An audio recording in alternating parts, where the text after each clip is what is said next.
Hello साथियों, आपका बहुत बहुत स्वागत है आज के इस वीडियो लेक्चर में, जहाँ पे हम लोग डिस्कस करेंगे एनटीएससी के बारे में।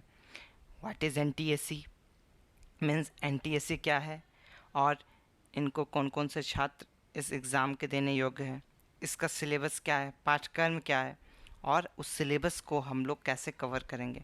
मीन्स ओवरऑल हम लोग पूरा विवरण जानेंगे, संपूर्ण जानकारी जानेंगे एनटीएससी के बारे में।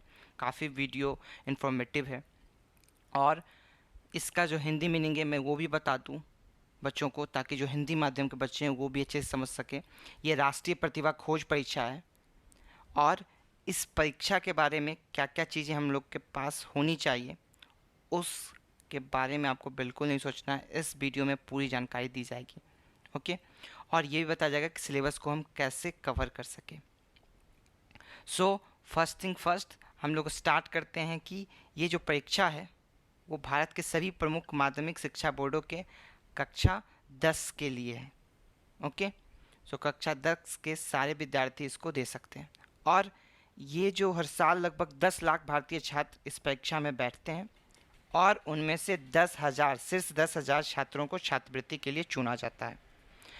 और अब हम लोग नेक्स्ट स्लाइड में देखेंगे कि इस परीक्षा के बारे में जो मेन चीज़ है वो क्या है, एग्ज़ाम पैटर्न। ये परीक्षा में कौन कौन से पेपर्स होते हैं और उन पेपर्स का कितना मार्क्स पूछा जाता है, राइट। तो हमको और पिक्चर क्लियर होगी कि कैसे इस एग्ज़ाम को तैयार रखना है। सो ये राष्ट्रीय प्रतिभा खोज परीक्षा 2 चरणों में आयोजित होती है, स्टेज 1 स्टेज 2। स्टेज 1 स्टेज 2 में दो एग्ज़ाम्स होते हैं, जिसमें फर्स्ट एग्ज़ाम होता है मानसिक योग्यता परीक्षा, सेकेंड एग्ज़ाम होता है शैक्षिक योग्यता परीक्षा। मानसिक योग्यता परीक्षा को मैट बोलते हैं, शैक्षिक योग्यता परीक्षा को सैट बोलते हैं। और ये जो 2 स्टेज की परीक्षा है, मीन्स हर एक स्टेज में 2 एग्ज़ाम होंगे। तो फर्स्ट स्टेज में 2 एग्ज़ाम मैट और सैट, मीन्स मानसिक योग्यता परीक्षा, शैक्षिक योग्यता परीक्षा। फिर स्टेज 2 में भी 2 एग्ज़ाम, मानसिक योग्यता परीक्षा और शैक्षिक योग्यता परीक्षा।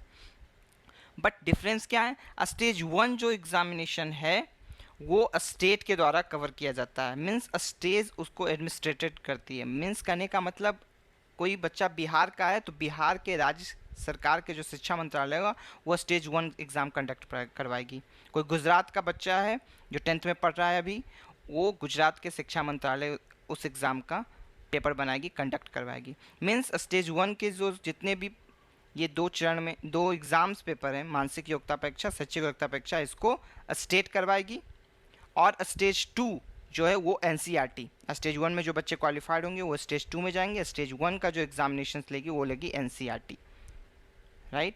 और उसमें जो बच्चे लास्टली क्वालिफाई करेंगे वो एलिजिबल होंगे, वो योग्य होंगे छात्रवृत्ति के लिए। और बहुत ही खुशखबरी की बात है कि छात्रवृत्ति पहले बहुत कम रहती थी, लेकिन अब क्या किया गया है, सरकार ने छात्रवृत्ति को बढ़ाया गया है। 11th-12th में आपको लगभग 2,000 रुपये मिलेंगे, फिर 12th के बाद ग्रेजुएशंस में जब जाओगे तो आपको 5,000 मिलेंगे, जब तक आप ग्रेजुएशंस कंप्लीट नहीं कर लेते। तो काफ़ी इंटरेस्टिंग सरकार ने इस एग्ज़ाम को लेके मुहिम बनाया है। तो हम लोग इसको और अच्छे तरीके से समझ के और प्रयास करेंगे इस एग्ज़ाम को हम क्वालिफाई कर सके, जिससे हम छात्रवृत्ति के योग्य बन सके, राइट। अब हम लोग डिस्कस करते हैं कि एग्ज़ाम में पूछा क्या जाता है और एग्ज़ाम में मार्क्स का क्या पैटर्न है, राइट। क्योंकि जब आप मार्क्स, क्योंकि अल्टीमेटली तो मार्क्स ही लाना है, एग्जामिनेशंस मार्क्स का एग्ज़ाम है। अगर आप इस स्टेज में आ गए हो कि आप समझ सकते हो कि मार्क्स का कितना इंपॉर्टेंस है, क्योंकि अगर आप मार्क्स एक सर्टेन लेवल से ऊपर लाते हो तभी आपको एलिजिबल होंगे आप, राइट। तो मार्क्स हम लोग देखते हैं कि कितना मार्क्स हमको लाना पड़ेगा और कितने मार्क्स का ये एग्ज़ाम होता है।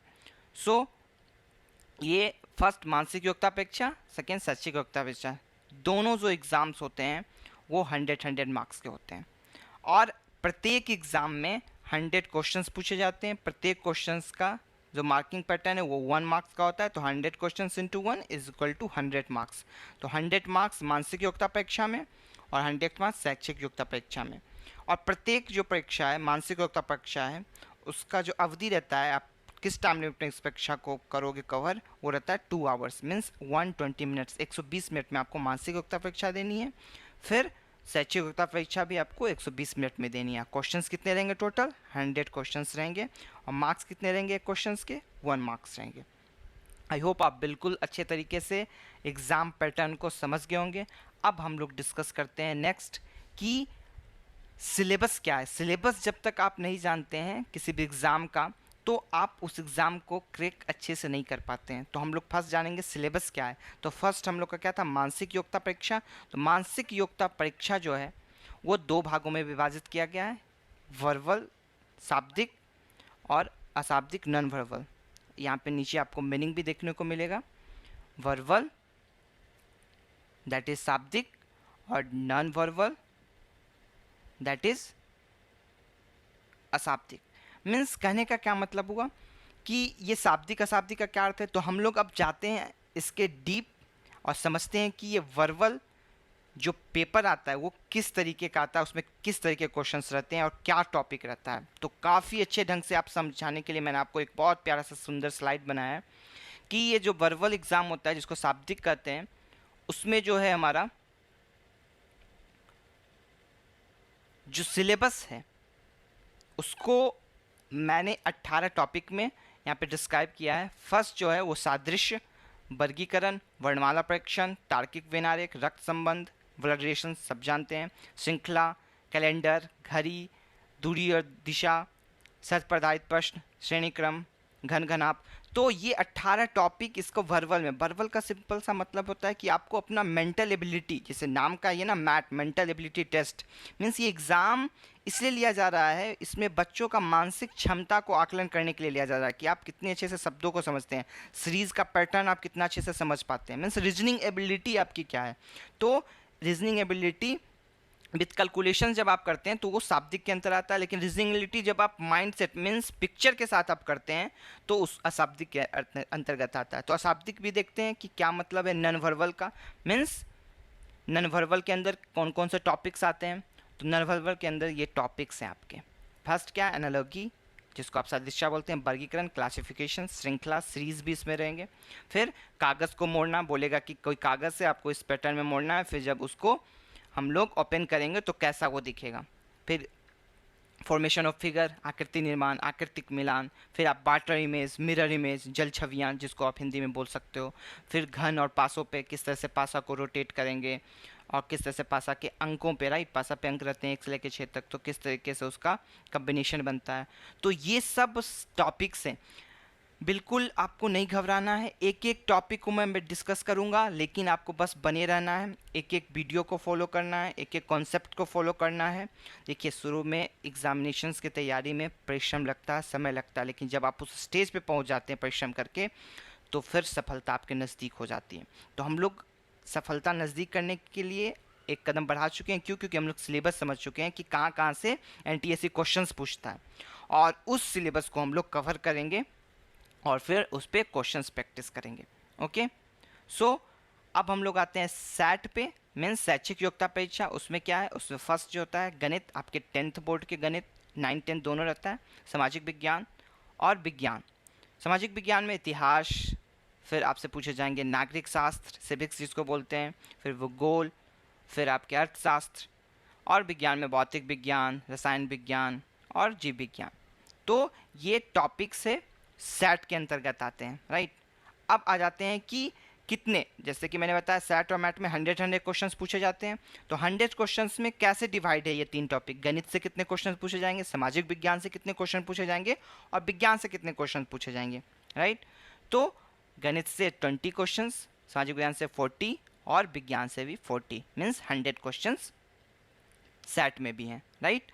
सो अब आपको ये क्लियर करना है कि मैंने तो सिलेबस समझ लिया, अब पता भी चल गया कि इस एग्ज़ाम्स को क्वालिफाई करने के लिए हमें कौन कौन से टॉपिक पढ़ने हैं, राइट। जैसे यहाँ पे सेट में गणित, सामाजिक विज्ञान, विज्ञान पढ़ना है, संस्कृत नहीं पढ़ना है, हमें हिंदी नहीं पढ़ना है, राइट। तो ये आपका पिक्चर क्वालिटी हो गया। अब आपको क्या करना है कि इस पर मेहनत करना है। जैसे इतिहास पढ़ना है, नागरिक शास्त्र, भूगोल, अर्थशास्त्र पढ़ना है, सामाजिक विज्ञान में, विज्ञान में हमको भौतिक विज्ञान, रसायन विज्ञान, जीव विज्ञान पढ़ना है। तो सेट मैट का पूर्ण सिलेबस आपको समझा दिया गया। अब हम लोग स्टार्ट करेंगे टॉपिक से। पहले हम लोग रीजनिंग का एक क्लास लेंगे और एक क्लास लेंगे किसका, सेट का, जो कि हमारा शैक्षिक योग्यता परीक्षा मीन्स मैथ का। मैथ को हम लोग इतने अच्छे से करेंगे कि 20 क्वेश्चंस आउट ऑफ 20 हम लोग से बनने चाहिए। बाकी सामाजिक विज्ञान विज्ञान भी बनेंगे, लेकिन मैं पार्टिकुलर आपको मैथ रीजनिंग में इतना अच्छा कर दूंगा कि आपसे उससे अगर एनटीएससी क्वेश्चन पूछे तो आप उसको सॉल्व करके आए एग्जाम में। और ये काफ़ी क्या रहेगा, वीडियो इन्फॉर्मेटिव तो होगा, और विद कैलकुलेशंस आपको मैं बताऊंगा कि किस तरीके से वहाँ अप्रोच रखना है, क्योंकि कंपटीशंस में क्या होता है, समय कम रहता है, क्वेश्चंस ज़्यादा रहते हैं, राइट। तो आपको कैसे मेंटल स्पेकुलेशंस करना, कितना फास्ट आपका होना चाहिए कैलकुलेशंस, तो वो सब में टेक्निक्स ट्रिक्स सब बताऊंगा, सब कवर करूंगा, बस आपको फॉलो करना है। और बिल्कुल घबराना नहीं है, ये एग्ज़ाम है, मानते हैं टफ है, लेकिन इंसान ही लोग निकाल रहे हैं, बच्चे ही लोग क्वालिफाई करते हैं, तो हम लोग भी क्वालिफाई निश्चित ही करेंगे। बस हम लोग आज डिस्कस कर लिए, संपूर्ण जानकारी ले लिए कि एनटीएससी होता क्या है, इसके पैटर्न क्या है, एग्जामिनेशंस में जो पूछे जाते हैं क्वेश्चंस कहाँ से पूछे जाते हैं। अब हम लोग नेक्स्ट वीडियो में उस टॉपिक के अंदर डीप डाइव करेंगे, अंदर समझेंगे कि उस टॉपिक से कैसे क्वेश्चंस बनते हैं। अभी तो हम लोगों ने ऊपर ऊपर देख लिया किस टॉपिक से क्वेश्चन पूछे जाते हैं, अब टॉपिक के अंदर क्वेश्चंस कैसे पूछे जाते हैं वो हम लोग डिस्कस करेंगे। आई होप मैंने सब कुछ क्लियर किया होगा आपको। सो प्लीज़ वीडियो को ज़्यादा से ज़्यादा शेयर करें, ताकि और भी बच्चे जो हैं वो एनटीएससी एग्ज़ाम, जो कि राष्ट्रीय प्रतिभा खोज परीक्षा है, उसका फ़ायदा ले सकें, उस एग्ज़ाम को दें और छात्रवृत्ति जो मिलती है उनको प्राप्त हो। Thank you so much. फिर हम लोग मिलते हैं नेक्स्ट वीडियो में।